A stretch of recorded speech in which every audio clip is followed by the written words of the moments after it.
La 21e conférence des Nations Unies sur le changement climatique, COP21, a eu lieu du 30 novembre au 12 décembre à Paris. Le but principal était de conclure pour la première fois un accord entre les 195 membres de la Convention climatique de l'ONU au sujet des objectifs qu'ils s'engagent à respecter en faveur du climat. Cela doit permettre d'atteindre une limitation de la hausse de la température de 2 degrés maximum. Des ministres de haut rang ont discuté avec d'autres instances et des ONG pour voir comment arrêter le réchauffement climatique prétendument provoqué par l'homme. À travers un travail médiatique et de lobby intensif durant des années, une croyance profonde a été ancrée dans les peuples de la Terre, selon laquelle nous nous trouverions devant une grande catastrophe provoquée par l'homme, le réchauffement global de la Terre. Mais comment se fait-il que de nombreux scientifiques sérieux s'opposent régulièrement et fermement à cette version officielle d'un réchauffement climatique provoqué par l'homme? Un exemple parmi d'autres.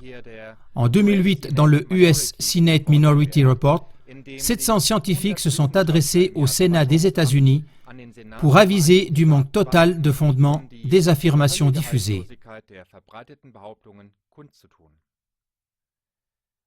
Pour communiquer la thèse d'un changement climatique fait par l'homme, le groupe d'experts intergouvernemental sur l'évolution du climat, GIEC, a été spécialement créé par l'ONU. Mais dans les cercles scientifiques, on accuse régulièrement le GIEC de manipulation grossière des données climatiques, comme par exemple l'omission de périodes chaudes et froides naturelles. En 2009, des pirates informatiques ont publié plus de 1000 emails qui révèlent la manipulation des données climatiques par une filière du GIEC. On essaie par tous les moyens de façonner une croyance en un réchauffement climatique fait par l'homme, comme l'a même avoué Stefan Schneider, dirigeant du groupe de travail du Conseil climatique du GIEC. C'est pourquoi nous devons annoncer des scénarios horribles, faire des déclarations dramatiques et simplificatrices, et ne pas mentionner un quelconque doute que nous pourrions avoir. Pour susciter l'attention, nous utilisons des déclarations dramatiques sans aucun doute sur ce qui est dit. Chacun de nous, scientifiques, doit décider s'il veut être honnête ou plutôt efficace. Hartmut Bachmann, ancien membre du GIEC, parle dans son livre « Le mensonge de la catastrophe climatique » de l'histoire du GIEC, qui est marquée depuis le début par le mensonge, la manipulation et la dissimulation. Voyez à ce sujet son exposé en langue allemande « La naissance du mensonge sur le climat » qu'il a présenté lors d'une conférence de la coalition anti-censure, la ZK. Vous trouverez cet exposé ainsi qu'un autre exposé du docteur Helmut Bottiger, « Changement climatique, certitude ou manœuvre politique » en langue allemande. Si l'on regarde quelques chiffres de manière objective, l'image suivante se dessine. L'humanité est la cause d'environ 1 à 4% du CO2 dans l'air et l'Allemagne seulement d'une fraction infime.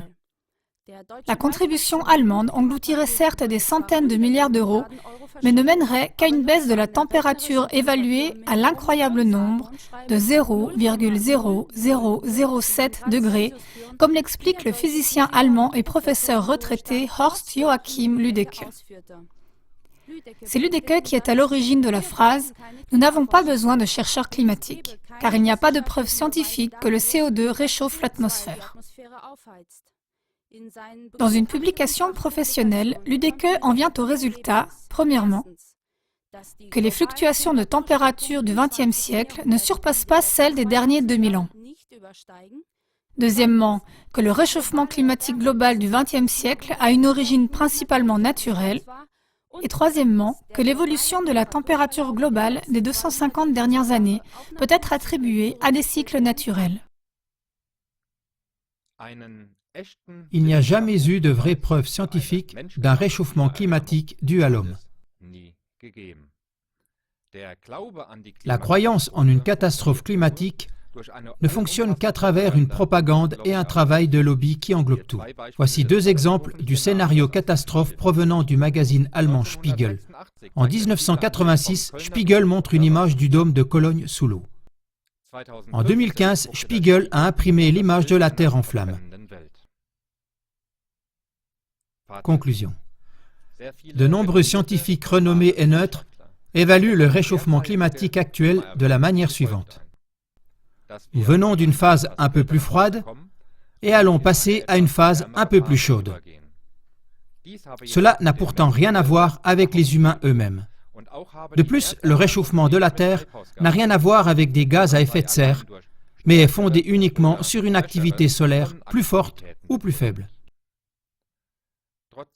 Malgré toutes ces contrevoix écrasantes de scientifiques de renom, la plus grande conférence climatique de tous les temps a eu lieu à Paris avec des dépenses énormes en coûts et en personnel. Les frais nécessaires pour atteindre une limitation de la hausse de la température de 2 degrés maximum vont enfler de façon énorme et ce sont les contribuables et l'économie qui vont finalement devoir payer. Sir Nicholas Stern, l'ancien économiste en chef de la Banque mondiale, estime qu'il y a besoin d'au moins 50 billions d'euros pour atteindre les buts de protection du climat dont on prétend qu'ils sont nécessaires. Mais qui profite de cela? Et qui se cache derrière? Voyez à ce sujet notre émission qui sortira dans les prochains jours, à qui sert la plus gigantesque conférence climatique de tous les temps.